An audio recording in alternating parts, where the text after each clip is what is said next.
Hi guys, Janine here from Janine's Kitchen. Today I have something really good. It's not my recipe, but it's from the world famous chef Jacques Pe'pin. And it is stuffed portobello mushrooms. These are the portobellos I bought at Aldi, and I was looking for a recipe and I wanted something really fancy and different, and I chose his because I just adored it. And it's pretty simple but delicious. So we're going to take these out. The first thing he did was he cleaned the mushrooms and trimmed them down. So we're going to do what he did. Okay, let me get my glasses on. Alrighty.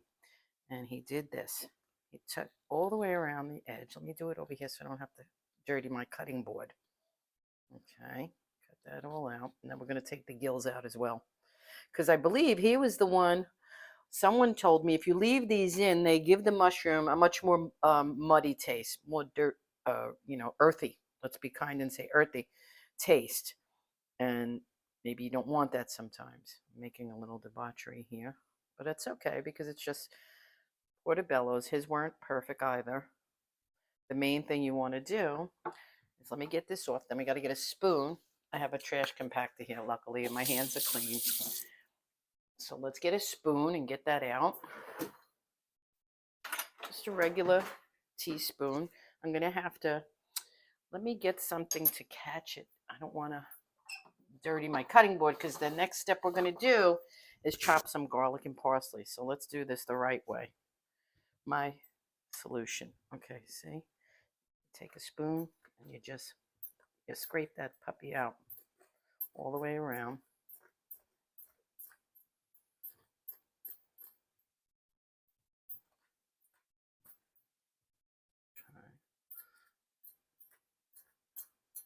Doesn't have to be super perfect.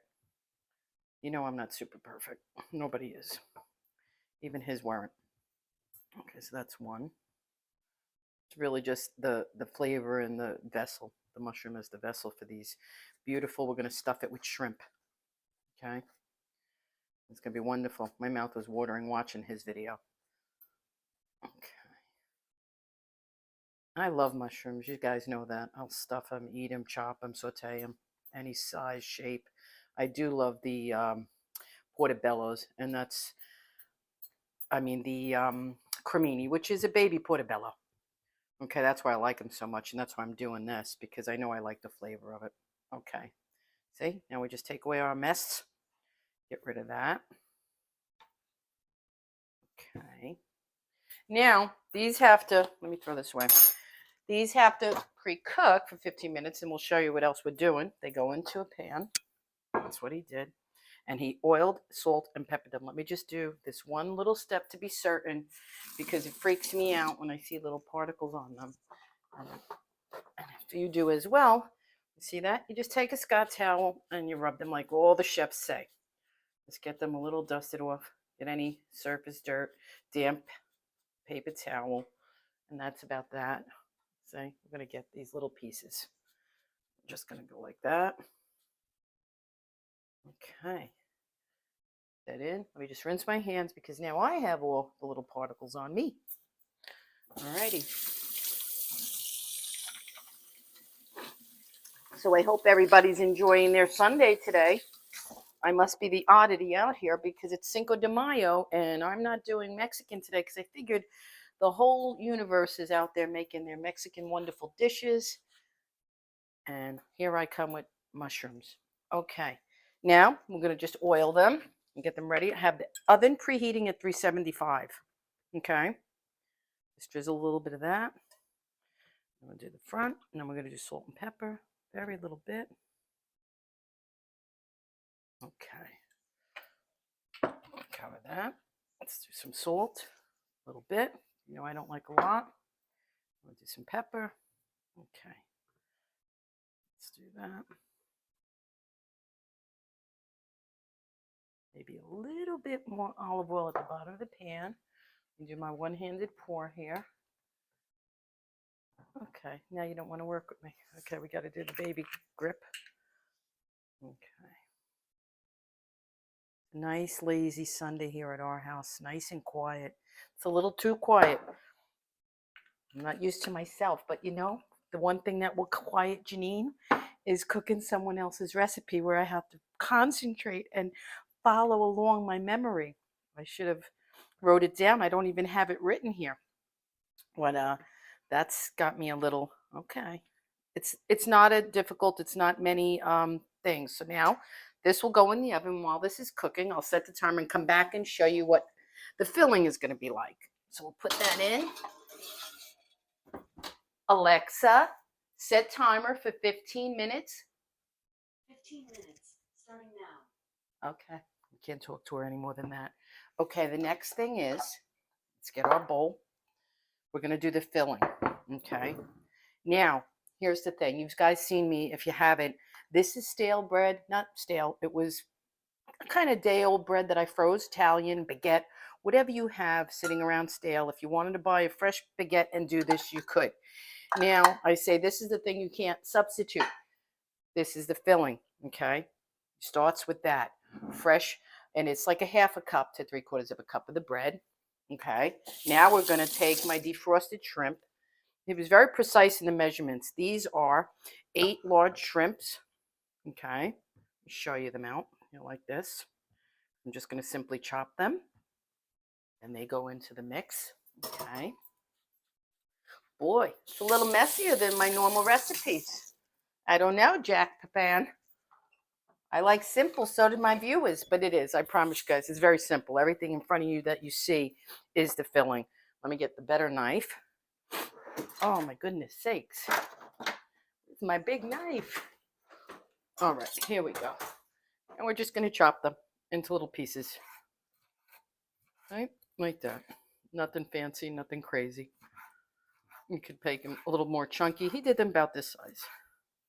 So I'm really following his cut size and all of that good stuff. I'm not going to deviate too far because it is his recipe and it looked fabulous, delicious, and I can't wait to enjoy it. And I love all the ingredients. I'm a shrimpaholic, a mushroom lover. Okay. All right, see? Now we just take this, add this to the bread. Okay. That goes in there. And I'll have all the measurements for you. You guys know that. I don't worry about saying it while I'm cooking. We got to focus on the cooking. Okay, let me just change boards, I think, or rinse this off. Let me rinse this off. Okay. A little involved, Jack. I don't know. Alrighty. Next up, all we're going to simply do is the parsley, garlic, a little bit more olive oil, and butter, and the filling's done. It's really not hard. He had 2 cloves that were bigger than these 2, so I added the little extra one. It won't hurt me if I have more garlic. Okay. And if you're not a garlic lover, I guess you could omit it or use powder or put some other thing like maybe cayenne if you like spicy, or paprika something, or oregano. You don't have to, but this is the recipe. So you have to chop this pretty fine. You want to get that. And he said something about knife skills to make sure you do this with the. I don't go crazy with all of that. Just mince it as good as you can because you're going to be eating it in the bread and shrimp mixture with the parsley.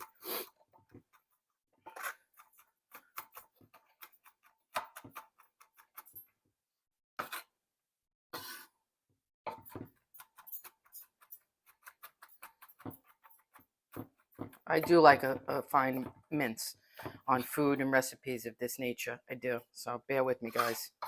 You could have stopped at this point if you so chose. I just wanted a little bit smaller. And I feel it blends better too, Make it small, it mixes well. Wow, I don't have a story. You know that? Because these aren't my shrimp. Look at that. But I can tell you, if you want to see me date myself, I remember when Jacques Pe'pin was on TV and had dark hair. He's quite old now. Still cooking. I think. I don't know. This is an older recipe. So I don't know. Okay. So you add the garlic. Now we're going to mince the parsley.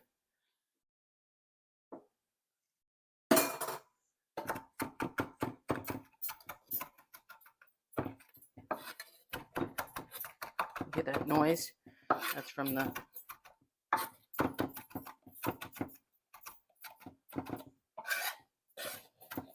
That's what he was saying, try to do this.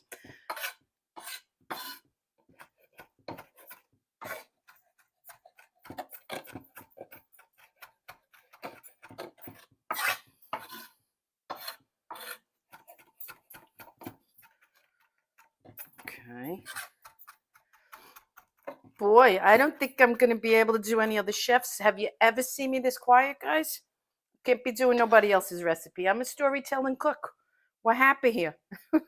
If a storytelling cook, I'm pretty silent.